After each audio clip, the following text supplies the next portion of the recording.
Yang pertama-tama saya mau berdoa. Bapa di sorga, saya sangat berterima kasih bahwa saya bisa lihat muka dan dengar suara saudara-saudari saya. Dan terima kasih walaupun kemampuan saya dengan teknologi ini biasanya Bapak jalan dengan lancar, tapi walaupun ada kesulitan, kami berdoa supaya Engkau memberkati saat ini. Dan saya berdoa Bapak supaya saudara-saudari yang ada di Indonesia, yang dengar kata-kata saya dari firman-Mu bisa dikuatkan, dihibur, dan diberi semangat untuk jalan setia dengan Engkau. Terima kasih di dalam nama Yesus Kristus kami berdoa dan mengucap syukur. Amin. Yang pertama-tama saya berterima kasih bahwa Ligor ada kata-kata yang dan Iwan ada kata-kata yang baik untuk saya. Minta maaf ya banyak orang teks saya. Tapi dari hati saya mau katakan kita semua sama. Ada hari baik, ada hari yang kurang baik. Ada waktu di mana kita bisa semangat sekali dan lihat kemenangan rohani atau jasmani dalam hidup kita. Dan juga ada masalah yang sulit. Tapi kita harus tetap berusaha untuk memberi terbaik kepada Tuhan. Dan hati saya bersama dengan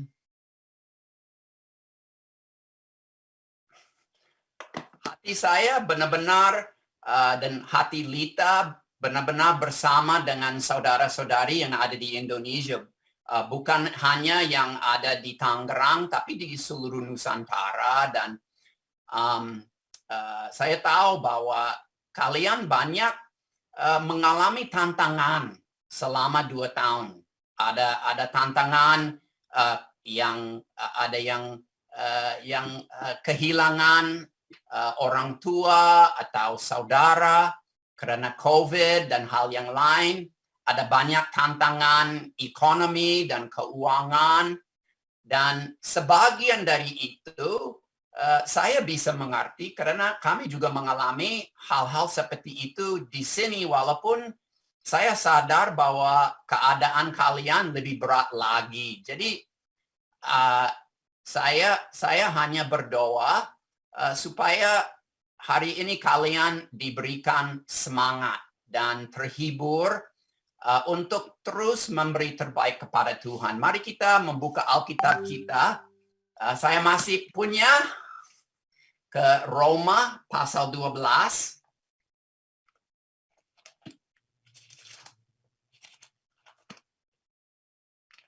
Dan sekali lagi saya benar-benar minta maaf.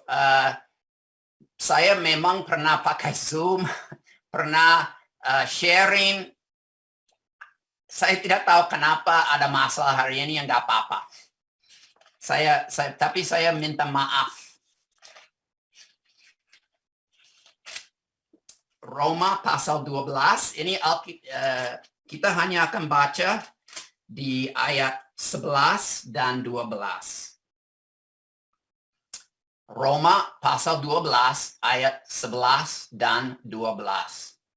Dikatakan di sini, janganlah hendaknya kerajinanmu kendor. Biarlah rohmu menyala-nyala dan layanilah Tuhan. Kalau dalam bahasa Inggris kata jangan sekali biarkan kerajinanmu kendor.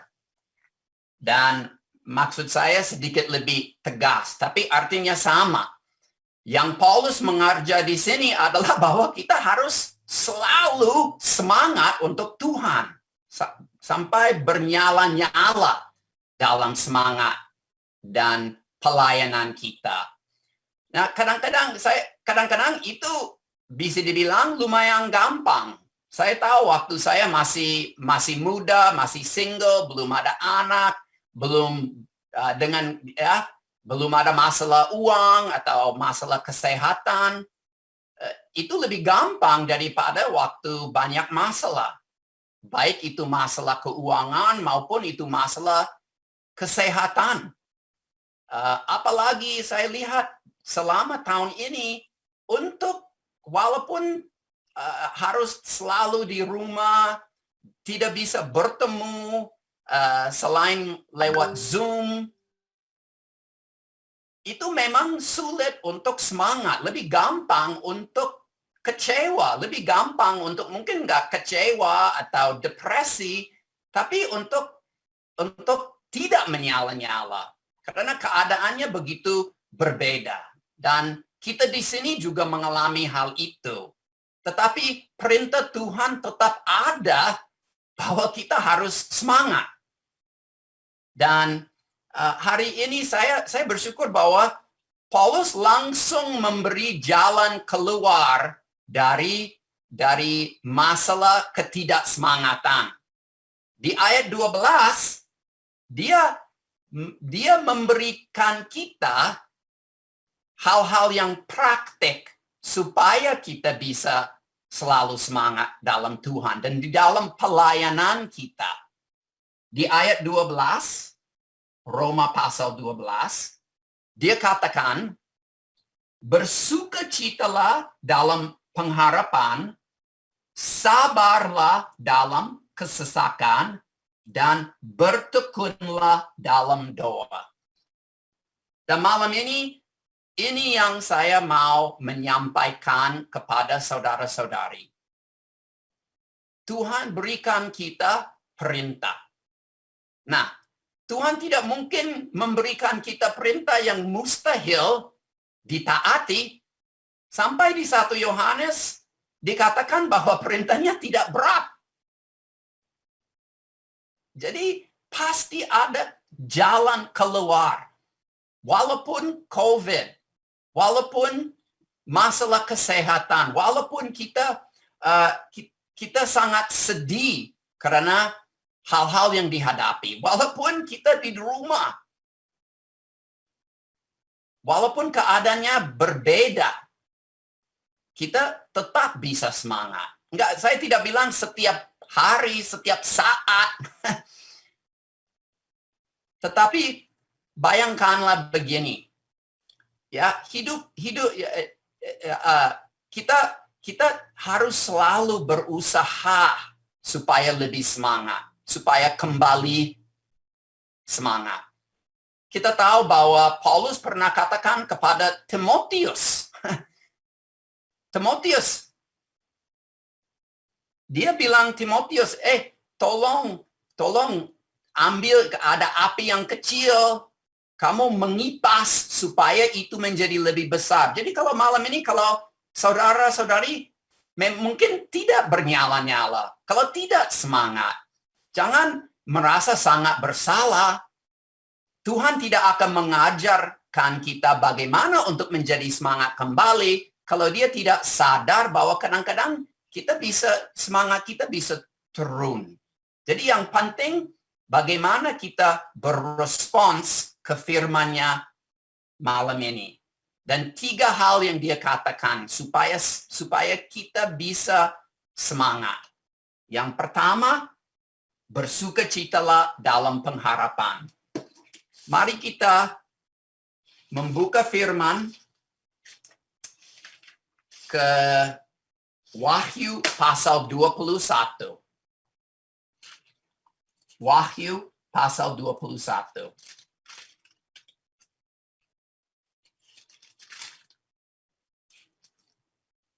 Di Wahyu pasal 21 kita akan membaca ayat 1 sampai 4.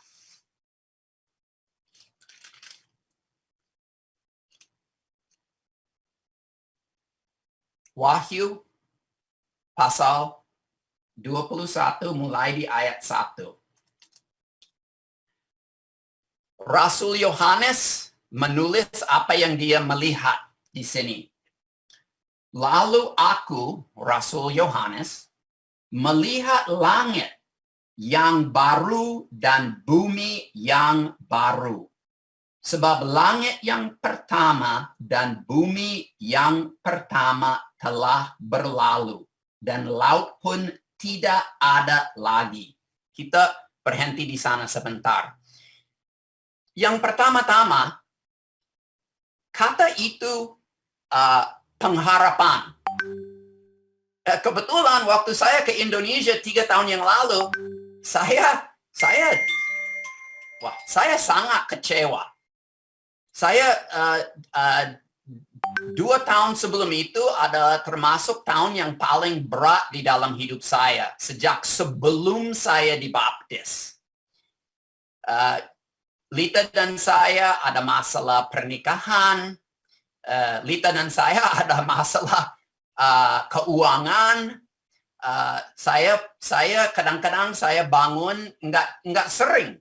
Saya begitu stres sampai saya sering bangun jam 1 pagi. Saya cek rekening saya dan nggak bisa tidur lagi. Jadi akhirnya benar-benar sulit sekali ya. Dan waktu saya ke Indonesia saya mau kembali semangat. Jadi saya baca dan saya belajar setiap ayat yang punya kata pengharapan di seluruh Alkitab. Saya masih ingat saya di Jakarta waktu saya lakukan ini. Dan karena saya mau semangat kembali. Dan yang mengherankan saya, seharusnya tidak mengherankan saya, tapi yang mengherankan saya adalah di Alkitab, pengharapan itu hampir setiap kali kata itu digunakan, itu maksudnya surga. Jadi saya bilang diri saya sendiri waktu itu bahwa ada di dalam Alkitab adalah pengharapan dengan huruf besar. Semuanya huruf besar. Pengharapan. Dan itu selalu mengenai surga. Selalu mengenai saat Yesus kembali. Lebih dari 90% kali kata itu digunakan di Alkitab sedemikian. Nah, yang lain, pengharapan itu mengenai Tuhan sendiri. Watak dia, kebaikan dia, kasih dia, siapa Tuhan. Hanya beberapa kali pengharapan berhubungan dengan sesuatu di dunia ini. Dalam hal saya berharap saya bisa berkunjung ke Korintus, atau saya berharap saya bisa berkunjung dan bertemu saudara-saudara di Roma. Ini waktu saya belajar ini sangat menusuk saya. Karena saya lihat kekecewaan saya datang karena pengharapan yang saya punya di dalam dunia ini tidak terkabul. Kekecewaan saya berhubungan dengan pengharapan yang pakai huruf kecil. Sampai saya harus membangunkan diri dan bilang, Peter, kalau kamu tidak memperbaiki dirimu sendiri, pengharapan dengan huruf besar, pengharapannya itu surgawi, bisa terganggu. Mari kita terus membaca. Dikatakan bahwa Yohanes melihat bahwa langit ada langit, dan ada di ayat 1 pasal 21 ada langit baru, ada bumi baru, dan laut pun tidak berada.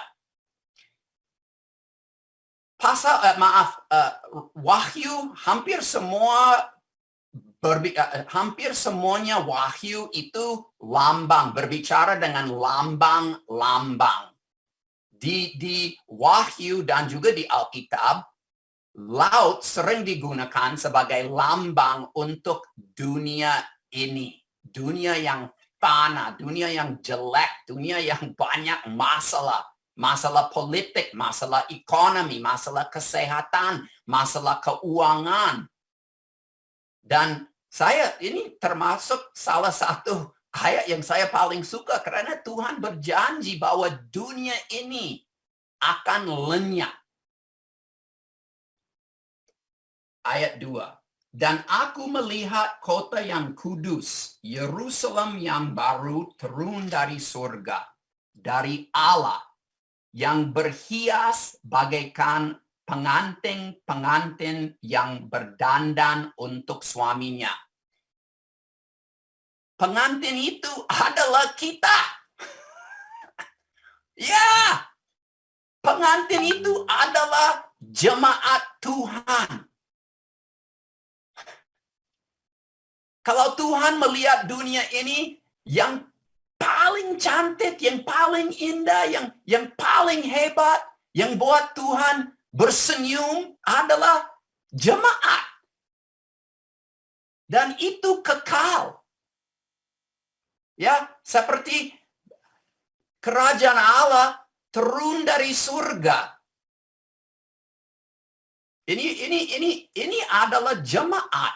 Ini adalah mujizat bahwa Tuhan jiwa demi jiwa membangun kerajaannya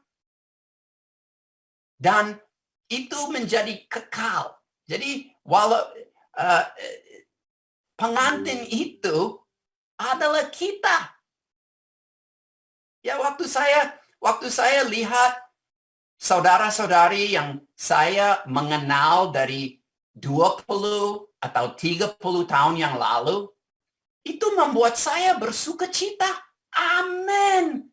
Saudara ini tetap setia. Amin. Saudari ini tetap mau dengar firman Tuhan. Dalam hal itu, kita perlu bersuka cita. Ayat 3. Lalu aku mendengar suara yang nyaring dari takhta itu berkata, lihatlah, kemah Allah ada di tengah-tengah manusia, dan ia akan diam bersama-sama dengan mereka. Dikatakan, pengharapan kita adalah ini. Bumi yang baru, langit yang baru. Kita menjadi melalui kuasa Allah waktu dia kembali. Kita menjadi seperti pengantin yang begitu cantik secara rohani. Dikatakan di 1 Yohanes, pada saat Yesus kembali, kita akan melihat dia dengan sempurna dan kita akan menjadi tetap seperti dia.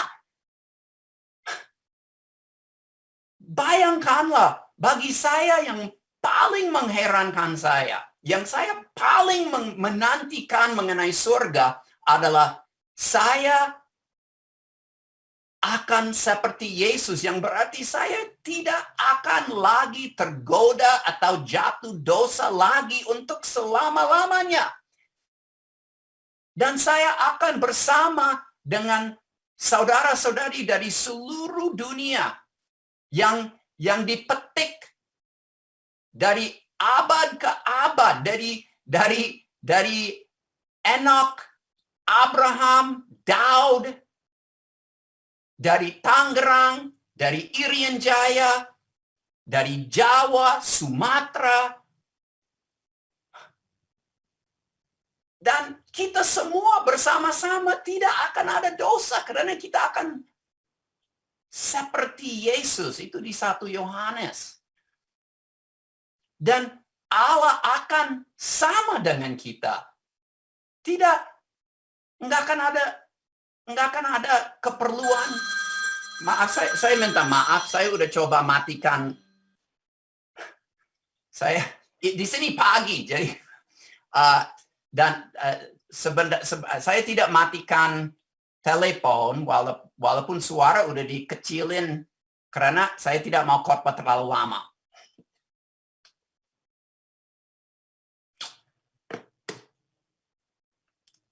Kita akan bersama dengan Allah. Jadi nggak akan ada masalah apapun. nggak akan ada masalah apapun karena kita bersama dengan Allah. Tidak ada yang Allah nggak bisa lakukan. Kita teruskan. Ayat 4. Dan ia akan menghapus segala air mata dari mata mereka. Dan maut tidak akan ada lagi. Tidak akan ada lagi perkabungan atau ratap tangis atau duka cita. Sebab segala sesuatu yang lama itu telah berlalu. Saudara-saudari, Tuhan mengajar kita untuk selalu bernyala-nyala dengan semangat dalam pelayanan kita bagi Dia. Itu adalah perintah yang selalu menantang. Tetapi Dia juga ajarkan kita bagaimana ini mungkin. Dan hal yang pertama adalah bahwa kita perlu berpegang dalam hati dan pikiran pikiran kita ke pengharapan kita. Dan pengharapan kita ada di dunia yang akan datang. Pengharapan kita adalah Yesus kembali pada tiup sangkakala yang terakhir, dan kita akan bangkit dari kubur. Kalau kita sudah meninggal, kita akan diberikan tubuh rohani yang sempurna, persis sama dengan Yesus Kristus. Kita akan tanpa dosa, kita akan di surga dengan Allah untuk selama-lamanya. Segala sesuatu yang jelek akan hilang, dan semuanya akan baik untuk selama-lamanya. Itu adalah janji Tuhan, pasti ditetapi. Ini yang Tuhan mau kita selalu mengingat setiap hari. Ini yang Tuhan mau kita datang ke Tuhan dan berdoa mengenai ini.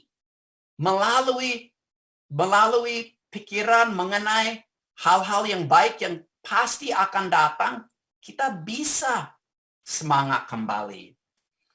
Hal yang kedua, bagi saya lebih sulit. Maksud saya, hal yang kedua yang kita lihat di Roma pasal 12, ayat 12 adalah sabarlah dalam kesesakan. Bagi saya untuk menjadi semangat mengenai surga, saya bisa dibilang saya senang lakukan itu. Bahkan kadang-kadang saya suka bayangkan ya bagaimana surga. Ada jalan dibuat dari emas, ada kota yang batu-batunya permata, hal-hal seperti itu.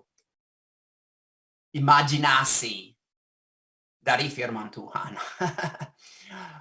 Tetapi habis Paulus bilang, ya, kita harus bahwa pengharapan akan menguatkan dia. Dia hanya katakan, kita perlu sabar. Itu yang sulit. Tetapi saya belajar, tanpa kita sabar, tidak mungkin kita setia. Saudara-saudari saya dulu bertahun-tahun yang lalu, saya tinggal di daerah Gajah Mada Plaza sama dengan saudara kita Ahmad Lee. Dan waktu itu kantor saya di Hayam Muruk, di Sekolah Pelita Harapan, dulu punya sekolah bahasa Inggris SIT. Dan grup saya waktu itu berkumpul di Blok M. Dan saya harus naik bis 70. Sekarang saya nggak tahu ada bis 70 atau tidak. Tetapi perjalanan itu perlu kesabaran. Memang mungkin sekarang perlu lebih banyak kesabaran di Jakarta karena macet. Tapi saya masih ingat, saya naik bis 70 depan Swiss Bakery di Jalan Hayam Muruk. Dan perjalanan dari kota ke ke Monas lumayan. Ya, saya duduk di atas, jendelanya buka ini sebelum ada AC, terus ada angin. Nah, tapi kalau dekat ke Sogo, wah macet. Macet, panas, ya, wah butuh kesabaran. Nah, habis Monas, lancar sebentar sampai sampai ke ya saya lupa patung kemerdekaan atau pokoknya macet lagi. Banyak orang masuk, panas. Walaupun ada masa yang enak dalam perjalanan itu dan ada masa di mana saya hanya perlu sabar, bertekun. Akhirnya setiap kali perjalanan itu juga berakhir. Dan hidup kita seperti itu. Ada hal-hal yang baik terjadi, ada hal-hal yang sulit. Saya berpikir, ya, kalian semua dalam kesulitan. Walaupun kesulitan mungkin bisa beda-beda, semuanya dalam kesulitan. Tetapi Tuhan mengajar kita harus sabar. Dan yang bisa menguatkan kita adalah kita tahu bahwa perjalanan ini pasti akan berakhir. Seperti perjalanan saya dari kota ke Blok M di bis 70 tanpa AC, dalam perjalanan itu ada masa yang kurang enak, di mana saya hanya bisa sabar, tapi sesudah itu ada masa yang enak. Habis itu, masa yang tidak enak lagi. Hidup memang seperti perjalanan itu. Bagi saya dua hal yang saya kemarin baru hari ulang tahun yang ke-58. Waktu saya baru ke Indonesia, saya berumur 27 tahun. Dan saya bersyukur bahwa Tuhan selalu mau mengajarkan saya kesabaran. Bagaimana Tuhan mengajarkan saya kesabaran? Dia membuat saya harus menunggu.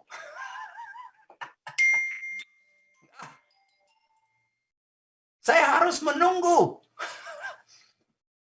Belakangan ini, kita punya kesulitan yang saya bisa bilang yang ya nggak berat, tapi nggak enak. Lita, dia kerja, dia selang-seling harus kerja malam minggu. Dan dia juga harus kerja satu shift 10 jam. Ini berat bagi dia, dan memang kalau ada yang berat bagi istri, itu buat berat untuk suami juga. Dan Lita dan saya, waktu dia terima kerja ini, dari mulanya kami bilang, ini hanya untuk sebentar, kami langsung cari kerja di mana dia bisa ikut kebaktian setiap minggu.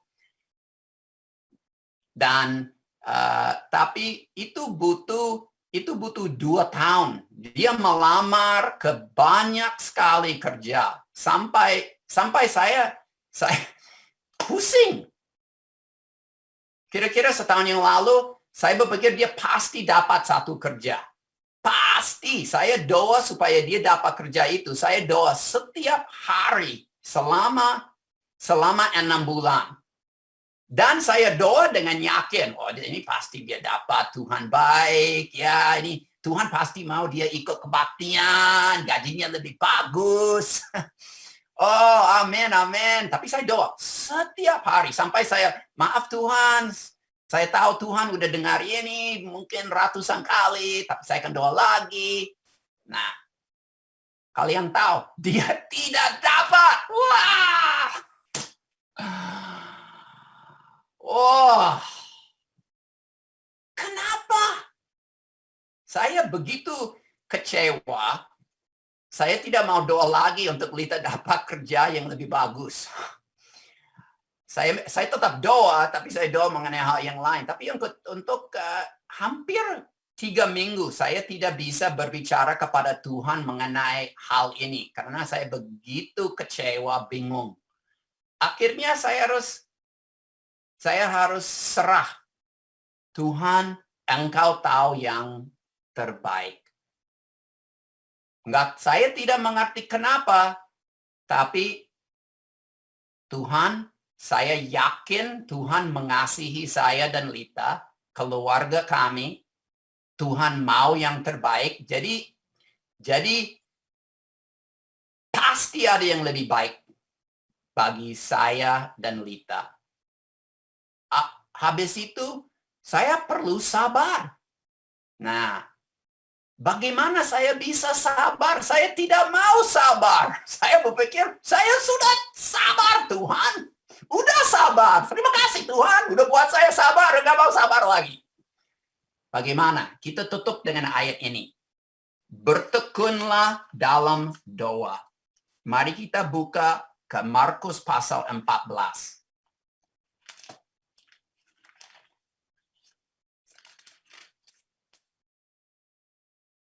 Di Markus pasal 14, kita akan baca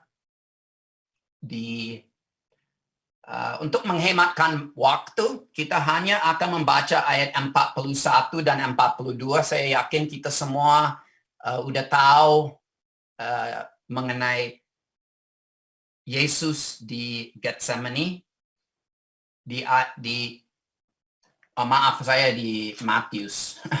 Markus 14 ayat 41. Kemudian ia kembali, Yesus, untuk ketiga kalinya dan berkata kepada mereka, tidurlah sekarang dan istirahatlah. Cukuplah, saatnya sudah tiba. Lihat, Anak Manusia diserahkan ke tangan orang-orang berdosa. Bangunlah, marilah kita pergi. Dia yang menyerahkan aku sudah dekat. Dan di ayat 34 dikatakan, lalu katanya kepada mereka, hatiku sangat sedih seperti mau mati rasanya. Saudara-saudari, ini adalah masa yang sulit. Saya terharu dengar cerita-cerita dari Ligor, dari Budi Hartono, dari Budi Kusmantoro. Saya sedih dan ikut berduka cita dengan banyak saudara-saudari yang kehilangan suami, yang kehilangan ayah atau ibu. Dan saya sadar bahwa kalian masih di rumah. Perekonomian masih belum bangun. Sampai saya tidak bisa menyalahkan saudara-saudari kalau saudara-saudari merasa seperti saya tahun yang lalu, di mana saya bilang, Tuhan, kenapa harus begini panjang? Tuhan, saya sudah sabar, negara sudah sabar dan menunggu.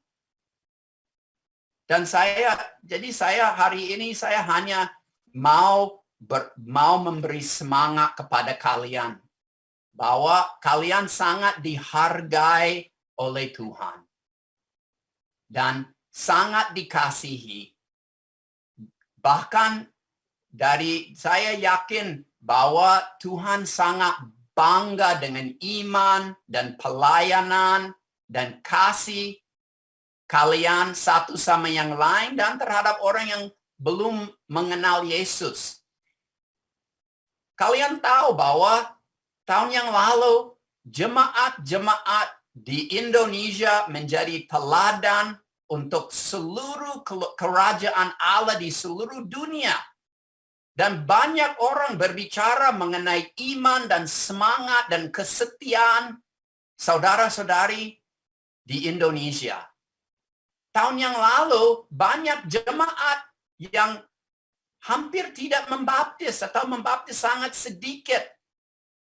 Tetapi kalian dengan hikmat dari Tuhan, dari semangat dari Tuhan, langsung bisa mencari jalan keluar untuk tetap bersemangat dan melayani Tuhan melalui mengajar Alkitab melalui Zoom. Di Indonesia tahun yang lalu ada hampir 800 orang, 700 orang yang dibaptis. Itu karena kalian memang mengasihi Tuhan, mengasihi jiwa yang hilang, dan Tuhan memilih untuk menggunakan jemaat-jemaat di Indonesia untuk memberi semangat ke seluruh kerajaan Allah di seluruh dunia. Sampai mungkin kalian tidak tahu, tetapi ada orang Indonesia yang diminta dengan sangat, tolong, pindah ke Amerika, ajarkan kami bagaimana untuk semangat seperti saudara-saudari di Indonesia. Ya, kalian hebat.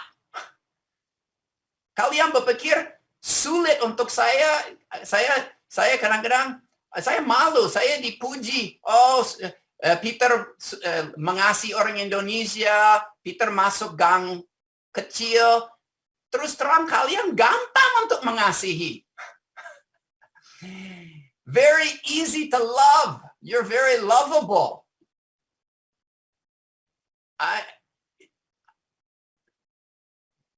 Dan jadi jangan berhenti semangat. Tetap menyala-nyala. Mari kita bersama-sama menguatkan diri dengan pengharapan yang akan datang surga. Mari kita sabar, tetap sabar. Sudah sabar? Mari kita tetap sabar dalam kesesakan. Pasti akan berlalu. Tetapi hal ini hanya mungkin dengan banyak berdoa. Kalau Yesus hanya bisa sabar dan menerima salibnya dengan doa, apalagi kita. Mari kita tetap semangat dengan bertekun dalam doa. Tidak ada pengganti untuk doa. Terima kasih kepada Saudara Ligor yang kasih saya kesempatan ini. Sekali lagi saya minta maaf untuk nggak bisa pakai untuk masalah technical. Itu salah saya, bukan Ligor. Maafkan saya. Dan yang ketiga, saya mohon doa saudara-saudari untuk anak saya Abigail bisa pindah ke Indonesia, dan doa supaya Lita dan saya datang bulan Juni nanti. Amin.